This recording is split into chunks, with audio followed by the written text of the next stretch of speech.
was supposed to be. Let's see, I have all these ones in here. Do I have like a 10 or something somewhere? Ooh, I have another 5. Guys, last weekend, before I filmed part 1 of this, it was just, oh my gosh, it was just so relaxing to not have to wake up and be somewhere, like work, with people that I really just have been struggling with lately, because I've been dealing with this burnout. Oh gosh, it's just been kind of hard. It's been kind of stressful, and I don't know, I think I'm kind of in this like pivotal moment in my life where like I'm realizing I'm an adult and not a kid anymore, and I have all of these responsibilities. And I was talking to my mom about this yesterday, is the fact that like I literally turned 18 years old and I found out that I was a type 1 diabetic. I have all of this new freedom, but I have this disease essentially. I have to learn how to take care of myself. So it's just a whole process, and I'm very thankful that, is that guy still working here? All these dreams I had, and I was supposed to be. I have decided actually this summer that I am going to learn how to produce music. I'm really excited about it because I want to learn how to do this. I want to be able to actually like make music. I don't ever want to go on a tour. Don't ever want to do it. It sounds way too stressful. I don't want to be exhausted all the time. I already am way too exhausted. So like, why would I kill myself to literally travel the world and not even see it? You know what I'm saying? Like, doesn't even make sense. Supposed to be.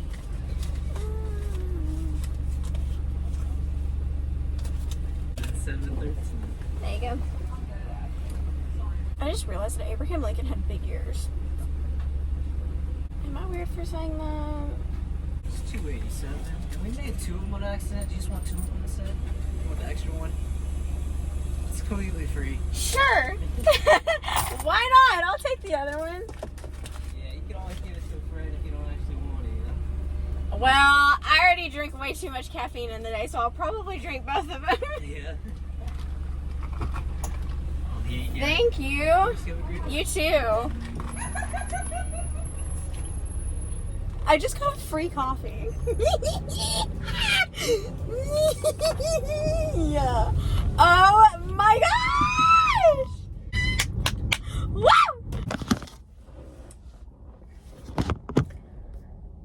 Oh, we already started. That's great. Hi guys. It is now my lunch right now.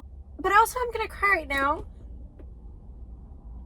because I just found out, like, I got a call from my doctor today that I have more problems. And it's kind of funny, but it's also like really sad, because I now have to be completely gluten-free because my celiac levels are very, very high, and my testosterone, however you say it, those levels are really high. And so my nurse called me and told me that I have PCOS. I have more problems. So I have 2 more doctor's appointments. I have to meet with a dietitian to talk about like being completely gluten-free. I probably am just going to be completely like vegetarian. I don't know. Like I have no idea, but I have noticed like lately, like I feel sick. Even though my blood sugar numbers have been absolutely amazing, my A1C based off of my Dexcom is now at a 6.5 the last time I checked, which is crazy because at the beginning of the year I said that it was at an 8. Like literally diet, I've been walking every single day. I'm gonna start sweating in a minute because I didn't want to turn on my car. I just really feel like crying because it's just one more thing that I have to deal with on top of being a diabetic. Back on track. I literally am in the hospital. It took them forever to figure out like that I was even a diabetic, which I think is crazy. I ended up having to be in the ICU for a max of like 3 days. I was out the first day, don't even remember anything. The second day I was kind of awake. It was very awkward because I like woke up and I was just like, oh, I'm a diabetic, like whatever. Like I didn't really think anything of it because I didn't learn anything at all. Like, really, like, the health book didn't tell me anything. Like, what even is, like, diabetes? Like, does anyone care about it? This is disgusting. I literally hate this kind of stuff, but I'm trying to take better care of myself, and it has protein in it, and it has, like, those, I don't know, germs in it. I don't know. It was very interesting for me mentally because, one, I was just grateful to be alive. And if you're a diabetic and you had to go through the whole DKA experience, just being able to be alive is a blessing. Like, that is hands down a blessing. Like, you cannot tell a diabetic, like, oh, like, you know, like, just be thankful you're alive. We are so thankful that we're alive. We're so thankful that we still get to be able to walk on this earth, even though it's hard. And it takes every single day for us to even just be thankful. Like, there are so many days where I wake up and I'm like, why did I even wake up? I didn't really think, like, oh my gosh, like, I have diabetes and I literally just hate it. I was just thankful to be alive at that point. I ended up getting out of the ICU, and right before I got out of the ICU, they told me, they were like, okay, like, you've been hooked up to this machine. We want to see, like, how your body reacts to in the next 24 hours. And this main doctor was in there. Both of my parents happened to be in the ICU at that time. And my dad and my mom were, like, standing there. They were talking to him, and they were like, okay, like, what can she eat? And my mom had been researching, and she was like, okay, like, if we want to get out of here sooner, and we want to actually make sure that your body is going to start healing, you need to eat, like, low carb, no sugar. Like, let's restrict ourselves and let's not go crazy. Let's not be stupid, okay? The doctor literally was like, oh yeah, just get her some, like, you know, chicken nuggets and some french fries. You can even get her an ice cream. And my mom was like, doesn't sugar actually spike your blood sugar? And she was just diagnosed. My blood sugar numbers, I really hadn't eaten for like 24 hours. Like, when I was first admitted into the hospital and I found out what my blood sugar number was, it was around like 600 to 700. My numbers were probably topping off at like 1,000. Hello. Yeah, he just didn't care. He didn't care about, like, making sure that I was gonna get out of the hospital faster. To be honest, sometimes I think that doctors say things like, oh yeah, you can eat whatever and do whatever, because they also have to get that paycheck. I remember sitting there and kind of thinking, like, why are my parents, like, being, like, a little bit more protective about this? After being in a whole year where, like, my blood sugar numbers were absolutely horrible, I understand now. Like, I understand, like, where, like, this immediate response is coming from my parents, because I had a whole year where I was going up to 300 every single day. I haven't been up to 300 in about a month. And thank God, because I literally felt like crap all the time. But it was just weird that I had someone right off the bat just be like, oh yeah, like, you can have whatever you want. And I understand where you're coming from. You don't want to, like, tell someone, oh, you have to restrict themselves.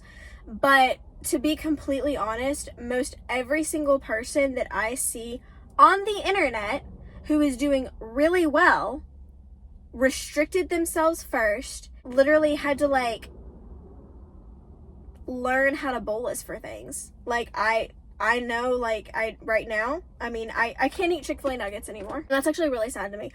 I probably look like I'm sweating, because I am. Like, I'm dripping with sweat right now, and it's, like, very uncomfortable. I'm really hot. I ended up getting out of the ICU, and I ended up going into a regular room, and I was in there for probably about 24 hours. Everyone at my church, my old church, which I'll get into later, everyone was, like, texting me and helping my mom and blah, blah, blah, which was kind of weird to me, because I had been in this church and I hadn't really felt connected. These people really didn't care about me. I literally went through a traumatic experience, and then after I got out of the hospital, and then it was like 2 months later, everyone just, like, moved on, and I can't. And then if something would happen, like, I would go high or go low, or, like, I'd have to take a shot, or it was like, then everyone was excited, but it was like I was really struggling mentally, and yeah, it was really almost like my pastors did not care about me unless I was on death's door. And that's really sad, and it's a really sad place to be. I was very angry with God. I was just thankful that I was alive, but as, you know, time went on, like, I got pretty hostile. I actually quit reading my Bible, unless it was on Sunday when I had to open it, because I had to appear as if I was okay. Excuse you. This was my training for diabetes. I had this old lady come in. She was cute, like she was older, and she looked at me and she was like, if you don't take care of yourself, your limbs are gonna fall off. First thing, like right out of the bag. I was like, what? So this woman's like talking, and she was like, yeah, my, you know, great grandfather, he like had diabetes, didn't take care of himself, and then just, you know, he had both his feet chopped off. Crazy, because I had foot rot the summer before, and I was pre-diabetic. Like, I know I was pre-diabetic. Like, there's no doubt about it. That was my training. That was literally my training. She did give me a chart, which, like, was, like, measuring stuff and whatever, but that was their dietitian. Like, hello? Please hire someone better than that. Like, the dietitian should not be coming in and scaring people. And then when she left, my mom and I, no joke, no hate, we literally started laughing so hard, because it was like, what the hell is wrong with you? Like, oh my gosh, like, what? Why in the world would you walk into the room and just be like, you're gonna die? Like, what? I was in the hospital for a little bit longer, but I had a really great nurse. She ended up, my arms, oh my gosh, I had like IVs in my arms. Like, I still have a dot somewhere. Yeah, I still have a dot in my arm. The only issue was, I am definitely scared of needles at the time. I'm not anymore. Like, you literally had to like pin me down to give me a shot. Like, I would suck it up sometimes, but it was like, I get so scared. Like, I hated needles. Like, now I just don't care. Like, I actually like giving myself shots. I actually like getting my blood drawn. Like, I love the butterfly needles. Like, just give them to me. But it was just that whole experience of, why am I going through this? Thank God I'm still alive. But I'm still at the restaurant, but I don't know what to do. Like, I literally, like, I didn't really know. But the one thing that I did do for myself, is walk out of the hospital. I walked in that hospital. I had no idea that I was walking in there with my parents. And then when I was going out of the hospital, the lady was like, oh, you want us to like wheel you out, because they're technically supposed to do that. And I said no. I was like, absolutely not. I said, I'm walking out of this building. Like, I will not be rolled out of here. I am walking out. Like, I did have to have some tests done, because they thought like one of my kidneys had completely gone out. Thank goodness it hadn't. But I just had to go through this whole experience, and I was just thankful. Like, I was 18 years old. I had never had a boyfriend, never been kissed. I kind of had a fling when I was like 15, but he was a little bit younger than me, and that was very strange. Then I went to college, and everything went downhill from there. I really started struggling mentally. I really started questioning my faith a lot after that, and I didn't say anything to anyone because of the church that I was at. I didn't think that I could question anything. I knew that I could tell my parents, but I was at this place of, I feel so lonely that like I don't know if it's okay for me to even like open up about that. And that's a really interesting place to be, like, mentally, is I'm okay, I'm eating, I'm dosing or bolusing, and I'm doing all of these things correctly, but why am I still here? Like, why am I still existing? Like, I didn't understand why God still wanted me alive. And I just really, like, I was so mad at God, but I knew all the right words to say. I knew the right, things to do, and people thought that I was okay. The Lord blessed me with diabetes, and I feel like my whole life has been an absolute curse. And that's just a really hard place to, like, sit and be, because no one else really knows what you're going through unless you also have type 1. I'm just in complete awe of, like, where I am now and, like, what's happened in my life. It's very interesting. It's very weird for sure. But looking back, it's like I was just a kid, honestly. Like, I wasn't an adult. I was literally just a kid, and I was like, what is going on? Like, what is it, like, with me that, like, I have to go through all of this? And I just really struggled, and I really struggled with questioning if I should even be alive. It's crazy. Like, your just pancreas dies, and, like, you wonder what is going on. Like, I had no idea. And there are still days that I feel like that.